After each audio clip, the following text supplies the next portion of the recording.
friend get-togethers, family gatherings, which means lots of eating.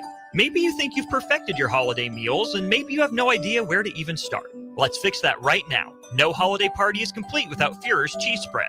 It goes well with any type of cracker, pretzels, apples, chili, vegetables, chips, and of course, it's perfect to pair with wine or beer. Holiday meals aren't complete until Führer's cheese spread is on the table. Find your own container at your nearest local grocery store today. Wrestling fans, it's time to elevate your game, just like Stevens & Smith Construction does for your concrete needs. As your full-service concrete contractor, we deliver solid results every time. From singles to doubles, fighting for inside position to scrambling reversals, we know how to pin down quality and slam expectations. Stevens & Smith Construction, a proud sponsor of Takedown Tuesdays on 93.7 The Ticket, where Husker wrestlers bring you all the action. Don't stall. Stevens & Smith Construction is here to help you build a concrete foundation for the win. Check us out at www.stevensandsmith.com because stalling is a penalty and winning is the only option. In every office, there's two types of people. There are those who bring in bagels and those who eat the bagels that someone else brought in. Everybody likes the first person. Be that first person. Weekday mornings at 7:30, you have a chance to win a business box of bagels from Bagels & Joe. All you have to do is shut up, Sipple. 2 questions for you, 2 for Sip. Win, and the bagels are yours. Lose, well, you don't want to lose. You lost Monday, you lost Wednesday, you're a loser. Shut up, Sipple. Weekday mornings at 7:30, brought to you by Bagels & Joe. Coming at you live from the heart of Lincoln, America. This is the Don't Punt Hour with former Nebraska receiver. Throwing over the middle, completes the pass. He's got speed to the end zone. Touchdown. 45 yards. And return specialist. This time he beats the kicker and one more. DeMornay Pierson-El. Not only does the sideline have confidence in Pierson-El, but Pierson-El has confidence in Pierson-El. On 93.7 The Ticket and theticketfm.com.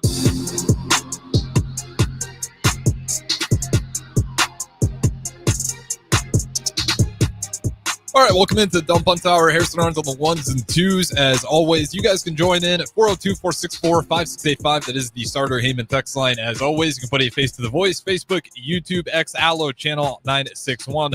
All great ways to do so. We do got the one and only DeMornay Pierson-El, the host of the show, streaming in. So with that being said, let's go ahead and bring him in here. DeMornay Pierson-El, how's it going on not too bad, a little bit of a chilly Monday night here?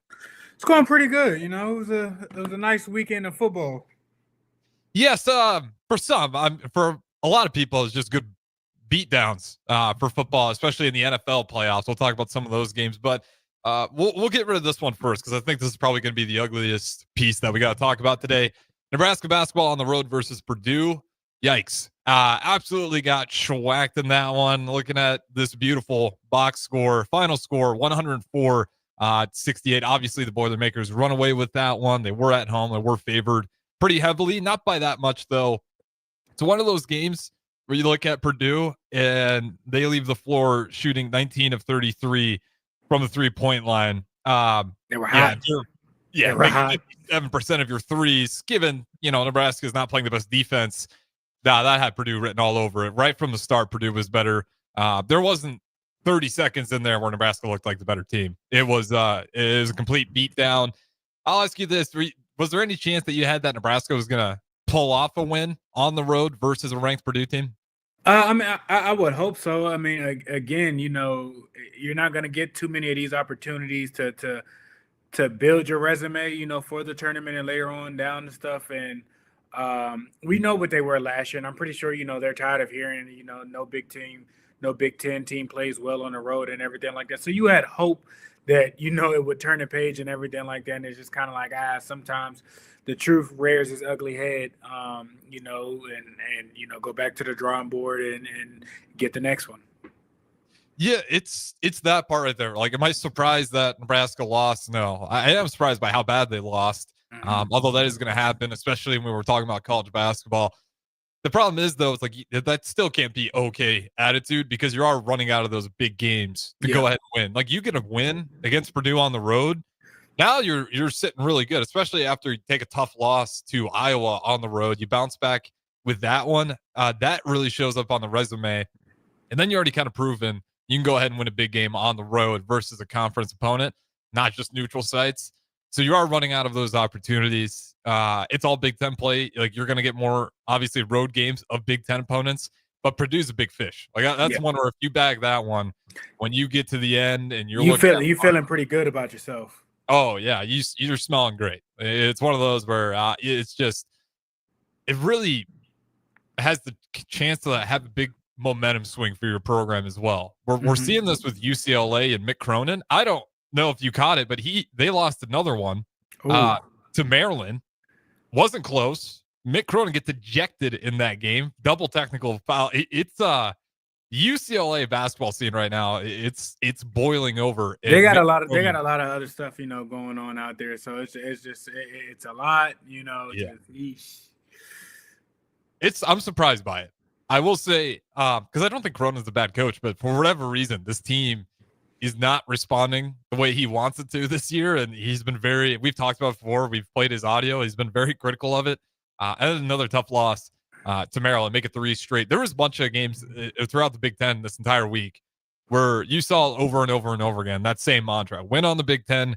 Doesn't matter if it's the worst team or it's the best team. It's tough to do. And you pretty much saw all the home teams in the Big Ten win, all the road teams lose. You saw Iowa, another big performance as well. But you got any other thoughts on that Purdue game? Like there's a lot to talk about, but I don't know how much of it's really worthy of saying. I mean, I'd rather not bash and put down or, kick people when they're down. It was an ugly loss. We can be better and play better than that. You don't have too many of those left, like you said. You kind of got to start stringing some things together and, kind of find that rhythm. Yeah. All right. Final question on it then, because you're right. Like we can talk about bad shooting performances. It's not going to change anything. How much does this change the view of this Nebraska ball team now? Struggles. It doesn't change the view. It's just, it's a measuring stick. Purdue is a good basketball school. They put out, good athletes, a good product and whatnot. It's a measuring stick to see how you kind of measure up to some of the powerhouses or the bigger schools in the Big Ten. Some schools we play better on the road. Some schools, we've matched up like last year. We matched up with Illinois a little bit better than a lot of people in the nation and whatnot.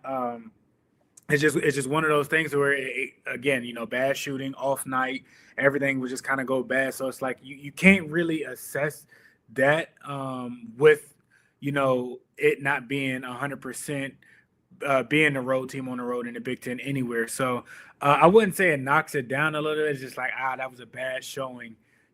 Hopefully we don't have too many of those home or away. Yeah, that's kind of where I'm at. Like it's the measuring stick. This team is kind of exactly where I thought it'd be. Like it's a good team in the Big Ten. It maybe be in that top 4th. Kind of seems where like that Nebraska program's at. Not good enough to consistently beat teams like Michigan State or Illinois yet, but good enough to take care of the bottom feeders, the Minnesotas, even like some of the better teams like Indiana. Not sure where they're at. Like them and Wisconsin kind of seem like they're around the same level this year. They're just chilling. It's Wisconsin hasn't been really, what they have been for basketball. At one point in time, they was always in the Elite Eights, Final Fours, and whatnot. Yeah, the Frank Kaminsky era that Wisconsin was really dominant around there. I think is that the last time they made it all the way to a championship game. Probably. I think you do have to go to Frank the Tank. I can't remember who they were playing, but I do remember Kaminsky. And an NBA career didn't quite live up the same as what he was in college. But yeah, go ahead to your point about Wisconsin basketball. Just kind of. So I mean, they've kind of fallen, and we've kind of risen to being a better standard. So I would agree that they're right there in the middle. There's room to improvement. Especially for us and whatnot. Like I said, it's not like we don't have the talent, because I mean it has been there. It's just getting it consistently night in and night out and winning the games you're supposed to win. Yeah, and that's pretty much what this team's got to do now. You drop another good opportunity. Like you don't want to put yourself in a position to where like all the games on your schedule that are supposed to be wins, like you do really truthfully have to clean out. Otherwise, you're not going to make it.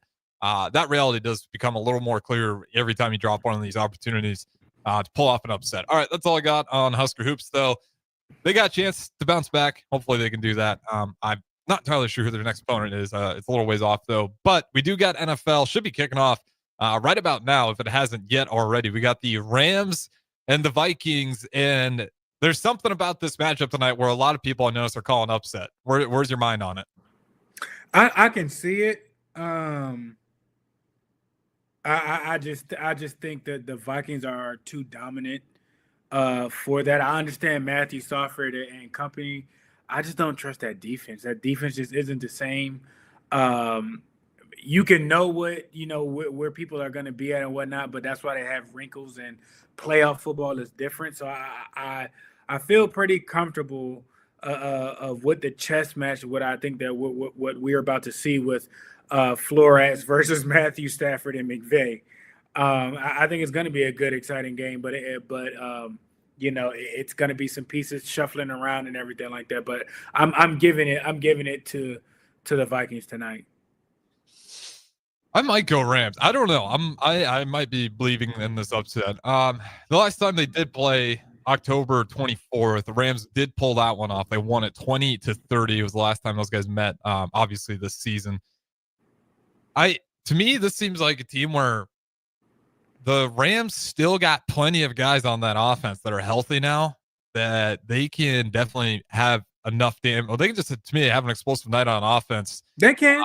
And certainly kind of break through with Minnesota's defense. I'm trying to think about who the X factors of this game is going to be. Like, outside of the quarterback, obviously, who are you expecting to have a big day from the Vikings to pull out this win? From the offensive side or defensive side? You can pick. I mean, it could be a safety for all I know. I think from the defensive side, I think it's going to be a combination of two. The linebacker with hair, I can't think of his name, and I know he is, I just can't think of it. I think a combination of him having I think Alonzo or Van Keekel or something like that. I think a combination of him and the secondary really, getting things shut down. Of course, you're going to have your front have to get to Matthew Stafford and making sure that he's not picking you apart. And then for the offensive side for the Rams, I think Sam Darnold, if he plays well and still loses, I think he still, makes the money he's probably going to make. If he plays bad and loses tonight, he's probably going to miss out on $10 million. Yeah, there is a lot of pressure on his shoulders. Like, this is the game on Mike. I wonder if upset's possible.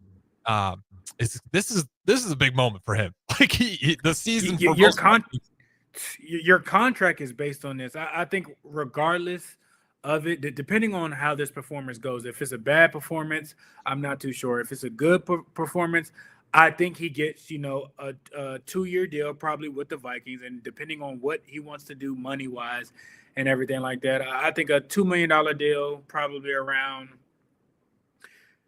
45 to 60 in that range for 2 years.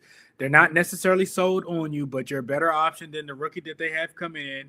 They can kind of be successful this year, and if you follow it up with another year of what you have, then you'll see that the Baker Mayfield $100 million guaranteed if you win this and everything like that. Yeah, maybe even the Jordan Love $160 million guaranteed. I want to talk about crazy contracts. I do wonder how the Packers are still feeling about that one. Eagles that was a tough game, right? Like, I wasn't expecting them to pull that off. But man, that is so much money to guarantee to a guy who is definitely good, but like, that's top tier money. And he's, to me, not deserving. He has to be healthy, because he has flashes of it. When he's clicking, they can look like what they did last year when everybody's healthy. He's went down 3-4 times this year periodically with injuries and coming back and everything like that. So you have that going, and then you add in Vic Fangio. Like, a lot of people are on him. I think if they play anybody else outside of them and probably Minnesota, defensively wise, or probably them, Minnesota and Detroit, I think it's probably a better showing of him. But Vic Fangio is a madman. Whatever you think you like to do, or whatever you think you're going to do to beat him, you're not doing that. So it's a lot of people are like, oh, it's a bad performance. It's like, man, look who he's going against. Like, that's not easy. They're the number one defense in the NFL for a reason. You know what I mean? And it's not anything crazy. They got, rookies out there, cutting up. They got Second-year guys on their D-line cutting up. They got, safety energy guys, playing and everything like that. That's not an easy task to accomplish with those type of skill guys, with a veteran madman genius calling the defensive scheme. Yeah, that's a great point on that defense too, because the Eagles are something else this year. We're going to talk about who some of the favorites are for the Super Bowl, but that was like a really convincing performance from the Eagles. If you liked them already after that performance, you might be Saquon's going to be a problem throughout this entire thing. Yeah, he could have made it a lot worse than what he was, but yeah, he slid at the end he's there. going to be a problem. And then obviously we saw what Derrick Henry did to the Steelers. That another problem that teams are going to have to deal with. But yeah, looking at this one, to me, I do think this is probably going to be, I don't want to say blowout, but I think it's going to be decided, relatively early on this game between the Rams and the Vikings. I don't think it'll be entirely close. I'm going to go with the Rams, though. Not entirely confident. And real quick to wrap it up, you were thinking of it's Andrew Van Ginkel. That's that's. I was like, I knew it was something weird. It's the last name. A Minnesota name. Yeah. Wisconsin is something up there, a northern name. When you say Ginkel, you're like, I definitely got that wrong. But no, that's one of them. That's the guy right there. Any other playoffs that already happened that you really want to dive into? I called the Washington one. I said that was going to happen. The offensive MVP, rookie of the year. He could have been one. He could have went 1 overall, but we'll let you have that. But no, I mean that was a good game. That was a good back and forth game. I thought both teams, were going to play well, but to see a rookie quarterback handle that game with such poise, even though they were sending the kitchen sink in the garage at him, and he still was making the right plays no matter what. So for him to be able to do that in his rookie year, man, just look out for things, because they're going to continue to build. And Washington is a team that people are going to want to come and compete with and play with a guy like that. So they have something special. Hopefully we'll see how long they have Kingsbury there, though. Yeah, that's the question of that team. I will tell you what, though, the Commanders, that entire division's not happy, because Daniels is, it's kills me to say it's ever since that one game, but yeah, he's it. I mean, the thing that is always surprising to me, especially from a guy that rookie year, is like his accuracy, and he doesn't lose composure. Like, you can throw a blitz. He's not rattled at all. No, he knows. He's got a really good feel for everything. Timid. Like, he's not unsure. Like, it's all like he goes through his reads. He understands the game. He handles the pressure and whatnot. And they said that coming out. He's a really, really, really smart kid with stuff. So, I mean, I'm not surprised with how successful he has been.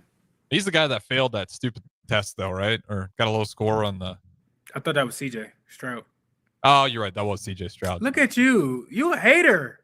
Those tests are stupid. Like, even if I bombed it, I wouldn't feel bad about it, because clearly it doesn't mean a damn thing. It don't have nothing to do with football. Like, no, I just want to bring it up because it's ironic. Because you do see that with players, and I remember that story being a really big deal, and doesn't mean anything when you hear those tests. He went out there, won a playoff game, and won a division rookie year. Like, it's I will say this though about Daniels. Like, how rare is it when you see a quarterback whose NFL clock's like already there? You see that with Caleb Williams a lot. Really any young quarterback, you're going to see it. Like, there's just that split second too long or split second too early where that timing's not there. They're taking unnecessary sacks. They're not trusting the read. Daniels kind of like game one, he already had that clock figured out. You never see him, like, rush through or even, unnecessarily scramble. I think it's something that that the NFL teams have to look at things differently. It's not necessarily about having, when you see most of these rookie quarterbacks go into situations, what do a lot of teams do? They try and change, the quarterback to what's, been effective to the coordinator. So if the coordinator is a pro style guy and you have a dynamic guy, they try and change it, they try and change the quarterback, and it's unfamiliar. It's something new with learning the verbiage and everything like that. I feel like with Jaden Daniels, Cliff kind of what he did comfortable. He made it simple. He made it easy to where he could pick things up. It was a lot more, familiar to him. And you've seen him pick things up a lot quicker. You've seen him being a lot more comfortable because of that. Or, how often we seen Hard Knocks, they were working on sliding and, reverse pivot out of under the center and everything like that. When you look at Daniels, they can they go under center? Yeah, but do they really? No. So it's getting to, form the quarterback to something that they're not really comfortable. I don't want to say it's not a strong suit, right. But Caleb at SC, was in shotgun and everything like that. They went away from that. So it's certain things that he had to learn and develop and feel and whatnot. And that's just, an example. You could probably go, with all quarterbacks, the last past probably, 10 years and so on. So I think that's the one thing that I've spotted that has been done differently with Daniels is just they kind of tailored things to him and what his strong suits are early, often. That way he's comfortable. He understands the feeling. Then, certain timing and whatnot, you get that through repetition and whatnot. They're all quarterbacks. They understand clock management and certain stuff. It's other things that you got to pay attention to at the next level. But it speeds the game up when the coordinator changes to benefit their quarterback versus the quarterback having to change to modify his game to what an offensive coordinator is calling or wanting to do. Yeah, that's a really good point, because that is, when you watch the Commanders, it looks like an offense that's built around Daniels. And it looked like that from like the very first game, despite, the veterans being on that roster. And I do wonder if that just gets missed sometimes by coaches. Like, you're just locked in on who is the best quarterback, not who is the best guy for what I want to do. Because even when you look at a guy like Brock Purdy, it's not super surprising when you actually realize, obviously after you go back and watch the tape, because he was Mr. Irrelevant. But when you go back and look at the college tape, you're like, oh, he actually makes a lot of sense of what the 49ers like to do. Scheme-wise. Yeah, scheme-wise, it's perfect. That's exactly the kind of offense that the 49ers would run with him. And sure enough, he goes in there and it's not too much for him, despite being Mr. Irrelevant, despite being a new quarterback at the job, because he was pretty used to that scheme and system already. So he didn't have to change a whole lot in his whole thought process. Here's the other thing that I think a lot of people overlook. He was the number 3 quarterback on that team, correct? Yeah. As the number 3 quarterback, who do you think he's going against every day?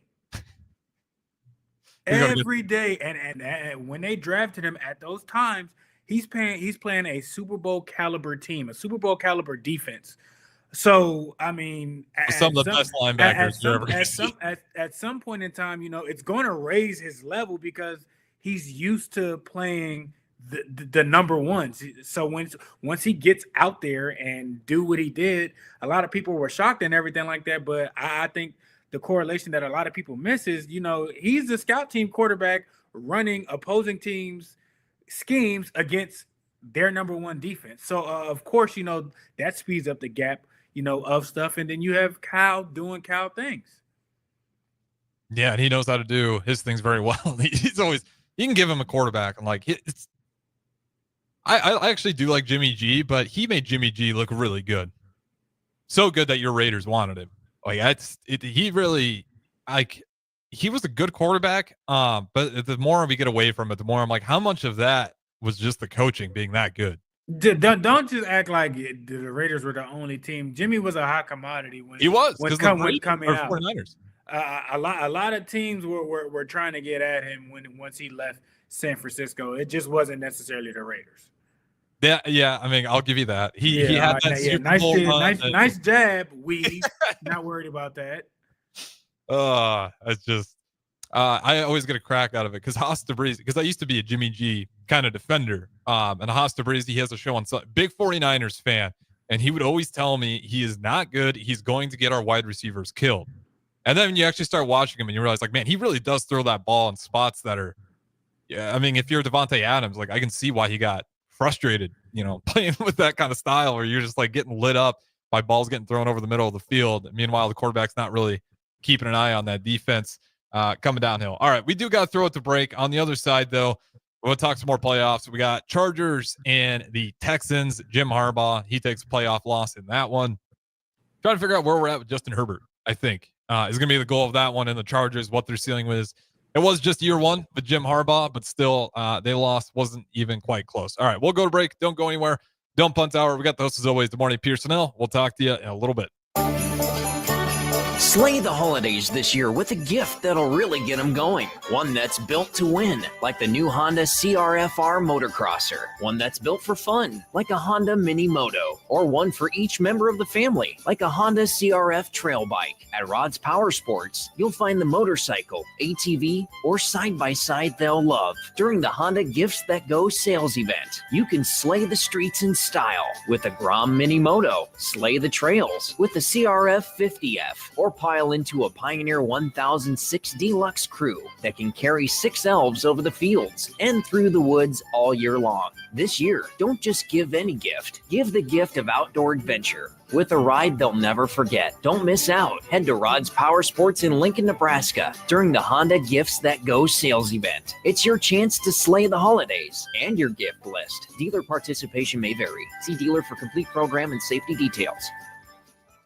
At Farm Bureau Financial Services, we strive to provide you with the right coverages for all your insurance needs by taking the time to meet with you and review what coverages best fit your needs. So whether you're in the market for home, auto, farm, business, life, or a combination of any of these coverages, we can help with making sure you, your family, or your business have the right coverage based on your individual needs. If you would like to review your insurance needs, please contact Ben Spurt with Farm Bureau Financial Services at 402-217-9945 or through email at ben.spurt@fbfs.com.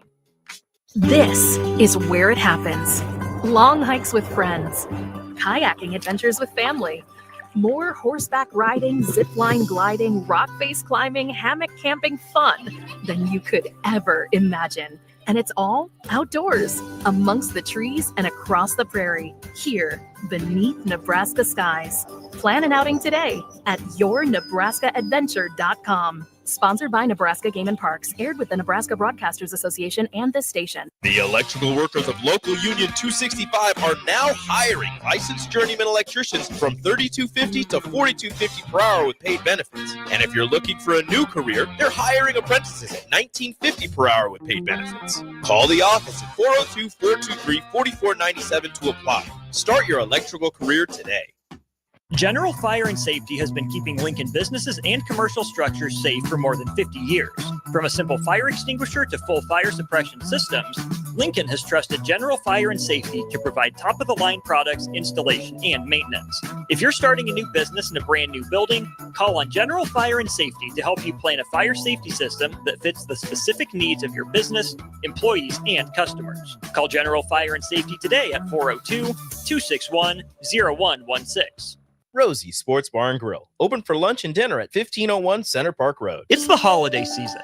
Time for work parties, friend get-togethers, family gatherings, which means lots of eating. Maybe you think you've perfected your holiday meals, and maybe you have no idea where to even start. Let's fix that right now. No holiday party is complete without Führer's cheese spread.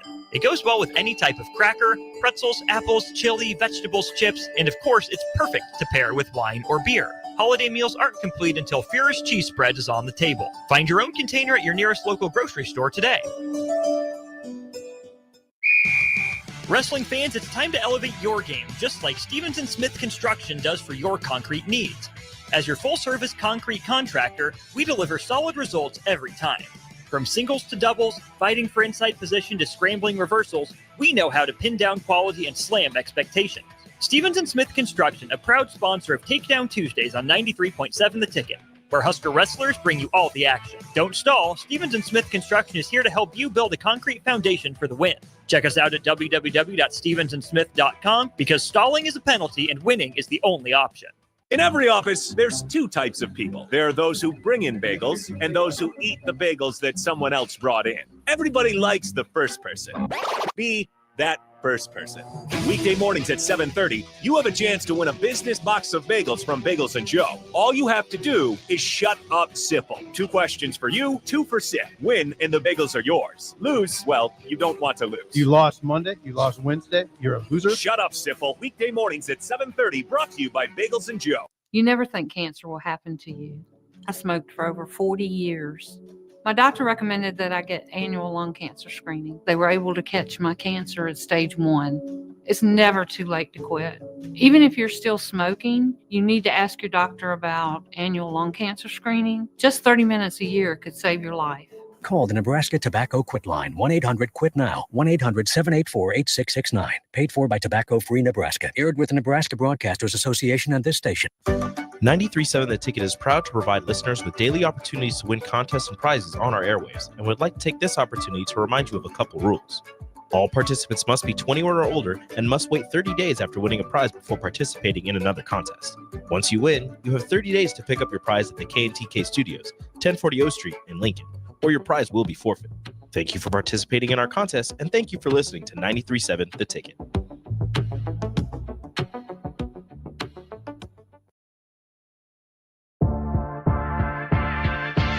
This is the Don't Punt Hour on 93.7 The Ticket and theticketfm.com. Here is your host, DeMornay Pierson-El. All right, welcome back in. Second segment of the Don't Punt Hour. Talked a lot of NFL on the last one. Touched in on the men's Huskers basketball team. A loss to the Purdue Boilermakers over the weekend. And what the opportunity for them have left on the schedule. All right, let's talk some more NFL playoffs, though. We did have what was definitely a forgettable game if you're a Charger fan. Chargers lose to the Texans. Wasn't really close, 12-32. But the real story in that one for me anyways, Justin Herbert, 14 of 32, 242 yards, but 1 touchdown, 4 picks on the day as well. Some of that, given the situation, obviously the worse the spread gets, the later the game gets, it's going to be a lot harder to thread those dimes in there. But nonetheless, awful day from him. Below 50% completion rating by a decent amount, by 4 throws, under 500 on top of the 4 picks. Thoughts on that game, in particular, Chargers? You got to unmute yourself there. It was just a bad showing, from the offense. I know they won games or whatnot, but when you look out there, I mean, outside of Herbert, what is their offense? They lost a lot of talent in the wide receiver room, especially. So I mean, I understand. Lad's not a number one. Like, let's start there. Like, excellent kid. You know what I'm saying? I like how he gets after it. He's not a number one. Zay Flowers is arguably in that same, conversation. Same thing with Hollywood Brown. That's just what it is. Your first round draft pick receiver, he's been better this year, but I mean, you let Mike Williams leave and you trade away Slay for that. I just think, with at least one of those two still in there, what that offense would look like. I know JK, it was, back this year and whatnot, and true Rudy story with being hurt and coming back and everything like that. But I mean, is that sustainable? I don't know. So I was surprised by the interceptions, but I mean, I didn't expect them to beat the Texans. Yeah, I think I didn't expect it to be close at all. I can't remember. I thought it'd be close. I can't remember where I landed. If I thought Jim and the boys were going to pull it off, but Jim Harbaugh does really love Justin Herbert. At least everything he says to the press. Like so I don't think it's going to change his mind at all. But no. Do you think like Justin Herbert, he can still be that guy? Like he is the right quarterback that he can go win a Super Bowl? I see that's hard. You have to look who's out there and say, oh, can you win a Super Bowl? Does he have the potential? I think so. But is he always going to have a hard time being in the AFC? Absolutely. You got one of 4 quarterbacks that you're going to have to go through, at least 3 of them, to get to the Super Bowl. Mahomes, which you play him year in and year out. Lamar, Josh Allen. Allen, like CJ Stroud, if he keeps going on the way he's going. So Joe Burrow, like I know Burrow wasn't in there, but you're gonna have to go through at least 2 or 3 of those. That's not easy. Now, is he necessarily on their level yet? No. Can he get there with some additions to the offensive side? Yes, and we'll see what their defense looks like. Because this. Bosa, I would say, look, I don't want to say mediocre because he still was balling. Khalil Mack, he still showed up. I know they're getting up older there. Yeah, Mack's thinking about retiring. Yeah, I've seen that. So that's your staple up front. So with them two gone, or one of them gone, or whatever, we'll see how it goes. Super Bowl, I don't know, but a playoff contender, I can see that. It's so tough. Like, that's the part that sucks if you're the Chargers. Like, that AFC is so good right now. Stacked. The AFC is the hardest division. Oh, and it's like, it's not even close. Like, sure, the NFC North has a lot of good teams, but they're all kind of grouped together, and none of the other divisions are nearly that strong. AFC, there's typically two really good teams in every conference that their quarterback's probably a superstar in the game itself. So, I don't know. Like, it's tough for the Chargers because the other thing I noticed, you not only have to have the right quarterback, like once you think you got it, you got to spend the money.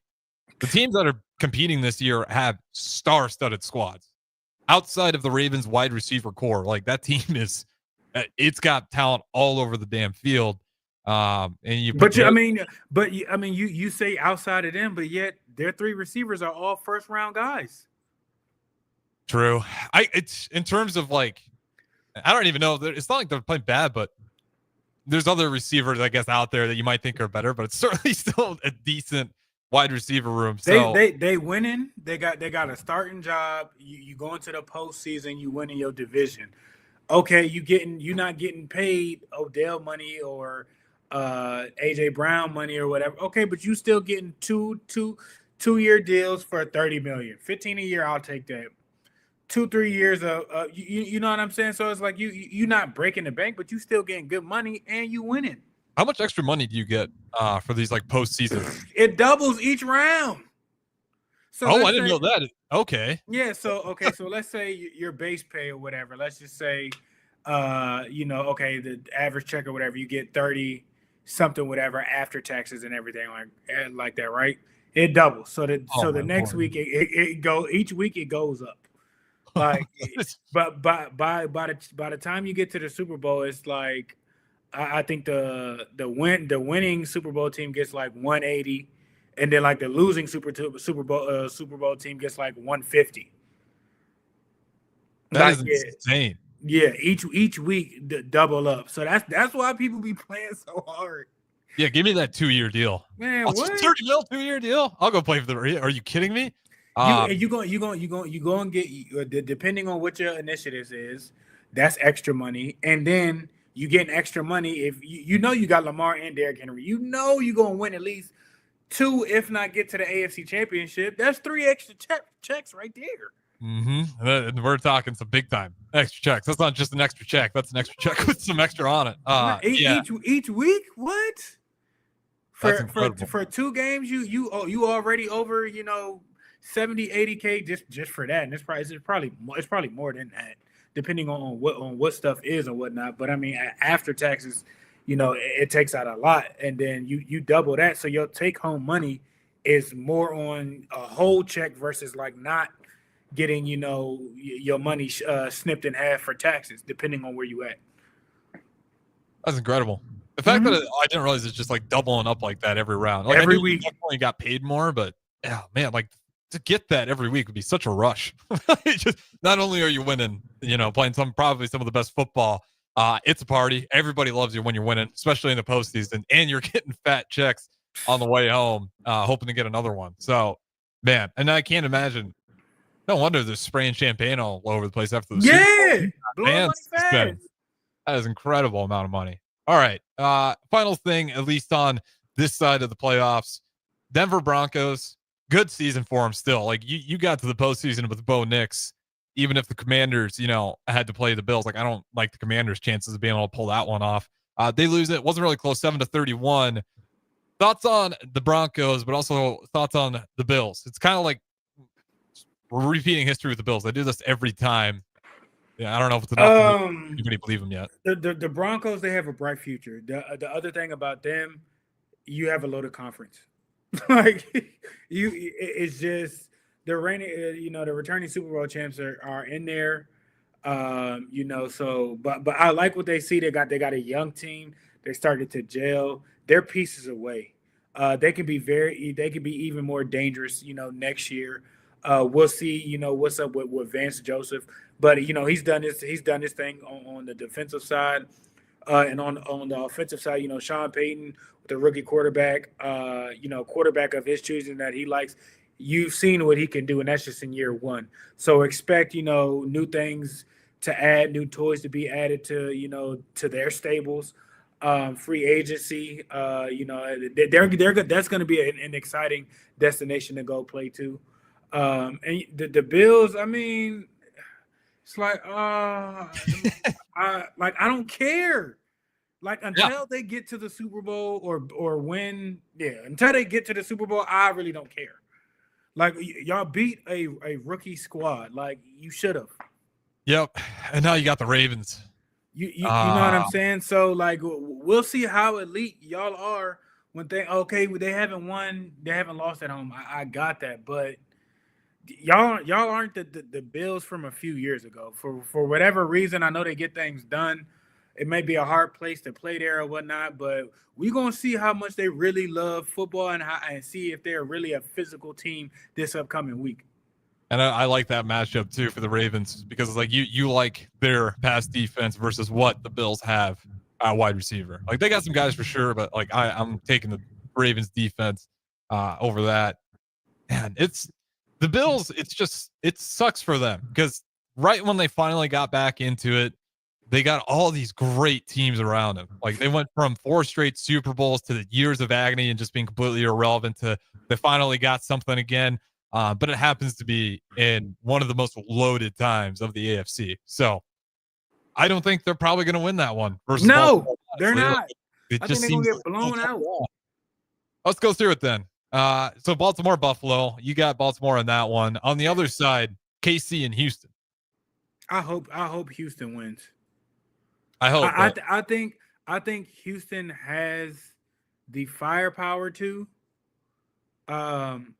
It's two things that KC is gonna piss me off. You give Andy Reid 2 weeks of rest, coming off of a bye week and everything like that. He's gonna have something for you. They had a close game not too long ago. It's hard to beat the same team twice.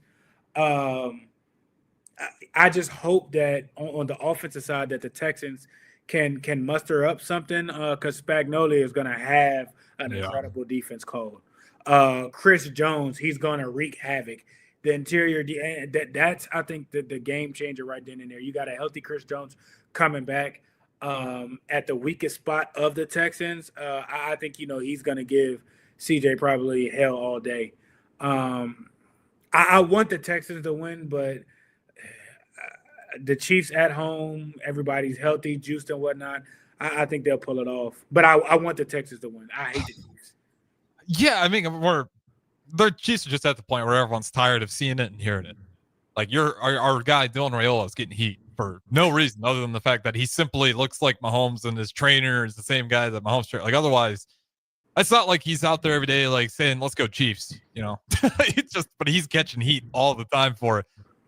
We're just at that point with the Chiefs. I will say this though, like, yes, the Chiefs are healthy, but they are been incredibly lucky. It feels like the luck's got to end at some point. Hopefully this week.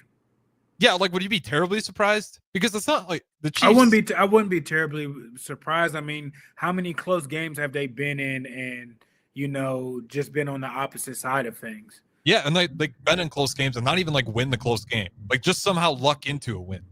Like it's been unreal for them this year. They've just, it's a good team, right? I'm not taking all the credit away from them. Yeah, but they've had really good bounces, and that's kind of been a thing for, the Chiefs. It's not even like rigging. I don't think that's just how it works. Like sometimes you're gonna have a lucky team that year. The Chiefs 2 years in a row have been actually really lucky and now they're sitting there with the game versus the Texans. I would love to see it. I unfortunately don't see it either. I do think the Chiefs at home, fully healthy.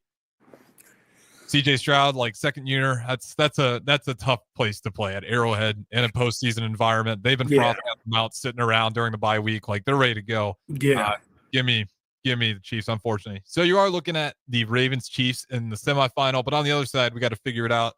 Commanders Lions in Detroit, obviously. This game is interesting, but I think Detroit pulls it out. Would you be upset if? No, I wouldn't be upset. I'd just be shocked because I mean, a rookie two playoff wins, taking down the number 1 seed. You know, that's unheard of. That's not, you know, that's different than Mahomes did. That's different than Lamar. That's different than Jalen. Like, you know, his name is, you know, in the history books, and his you know, his path it might be a little bit might be different. You know, people holding his name to a higher standard. So it would be exciting and shocking, but I got Detroit. Detroit rested. They've been hurt. They've been bruised. That defensive coordinator, you know, regardless, whoever's been in the shuffle, he's had, you know, teams on lock in him. I mean, golf has just been on fire. So them coming into Detroit, I think that Detroit's atmosphere is crazy. Yeah, especially this time. Like this year's different feel to it. Like the Lions is arguably the scariest team, like in the playoffs right now. Like I think the Lions is the last team I want to face. It's either that or Ravens for me. I'd actually like my chances more against the Chiefs and the Bills than I would the Lions and Ravens right now. I honestly, I think that the scariest team is Baltimore. Yeah, Ravens. Like, don't get me wrong. Like the Lions are up there, but Baltimore. Like, what do you want to do? What do you want to take away? Like, who do you want to stop? Who do you want to focus on? You can say whatever you want to say about the Steelers and whatnot. The Steelers typically don't get blown out. They don't typically get out physical. They don't get. They typically don't get little brothered. Like they look like, you know, a kid at the playground that just, you know, got his bike jacked. Like that's stiff arm that Henry put on an all-pro safety, and Mika ain't, you know, Mika is a top 5 safety. Like, you know, it may be one or two other people that you might take before you take Mika. When you think of free safeties, you know he's one of them ones that pops out. And he got embarrassed by that stiff arm. Looked like he ran into a brick wall. So it's unreal how Derrick Henry has that much power with that stiff arm, but he just completely gets guys off balance. Again, so I think the Ravens are the most dangerous team because they have their mindset is way different. They're coming out for blood. See, that's why I throw the Lions in there too, though, because the Lions are the same way. Yeah, they don't have Derrick Henry, but Montgomery and Gibbs are. If Montgomery was there, like, you know, okay, yeah, but with him being out, Gibbs, yeah, that's right. Gibbs taking more, like, you know, I'm like, y'all hurt on defense. You know, I like y'all. They've been lucky on defense too. Now that they've been, you know, in the luck sweepstakes. So you can. Yeah, we didn't call a timeout. We could have handed them a loss right there, but the Bears refused to call a timeout within the last seconds of the game, so we didn't even get the field goal off that would have won the game. So they've had some luck on their side as well. But I just think that team, when I think of like the terrifying teams in this, I always think of more physical ones, and like that's certainly the Ravens. And to me, that's the Lions as well. But quick go through it. So you got Detroit being the Commanders. Eagles, we don't know yet, but the Rams are actually out to a hot start, 10-3. And if they have to play Minnesota or the Rams, you got Minnesota winning it. Let's just say it's them. Eagles, Vikings. Who do you like? Eagles. Okay. Does it change if it's the Rams? Nope. Yeah, it's the Rams. It's even bigger beat. Okay, so we're looking at Eagles, Lions in the semifinals, in the NFC and the AFC, a Ravens, Chiefs.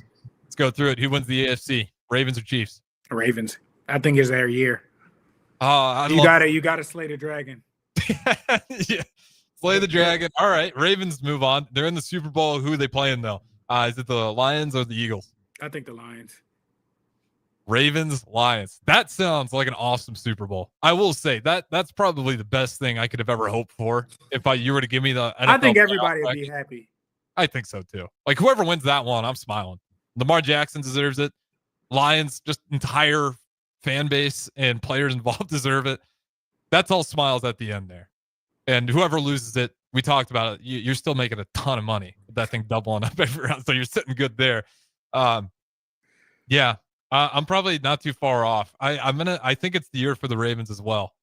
I got the Baltimore Ravens beating the Detroit Lions. And what is my hope? One of the best Super Bowls in history. For sure. It feels like it could have that making the way these two teams are, how physically they play.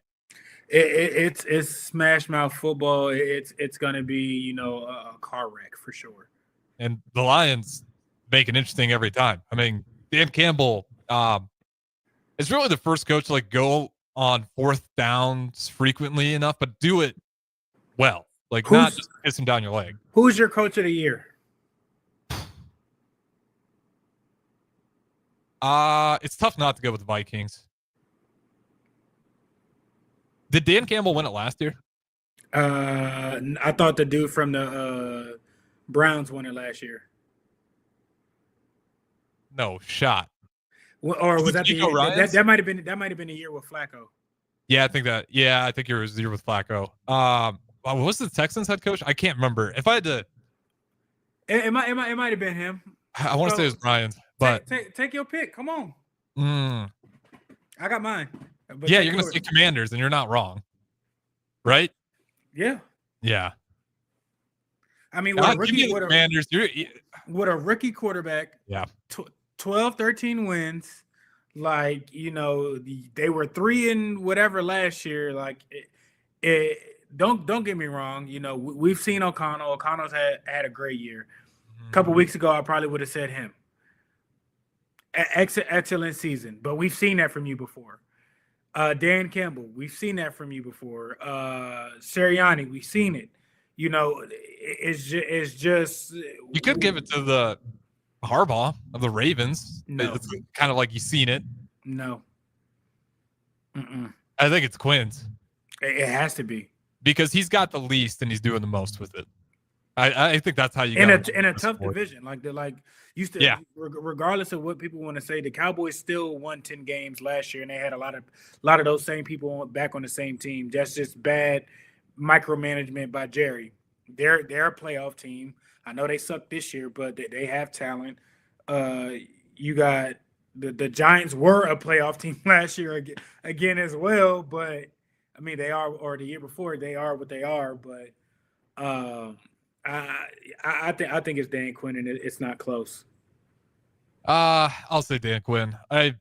See, that's why I want to say mine first. I wanted your honest opinion. You wanted to go with KLC. I was thinking Connell Vikings for head coach. Since we'll do this. We'll wrap up the show with this. Let's go through the quarterbacks. 1, 2, 3. Doesn't matter which ones you're picking. You can leave the guys off. 1, 2, 3. Give me the quarterbacks you'd take if you do the draft over. For what you mean this year? Yeah, this year's class of QBs. Because Jaden's got to be one, right? Or do you take Bo Nix? I think they still take Caleb. You really think so? I think so. He looks good at times. It's so hard to tell with the Bears, though. I think they still take him.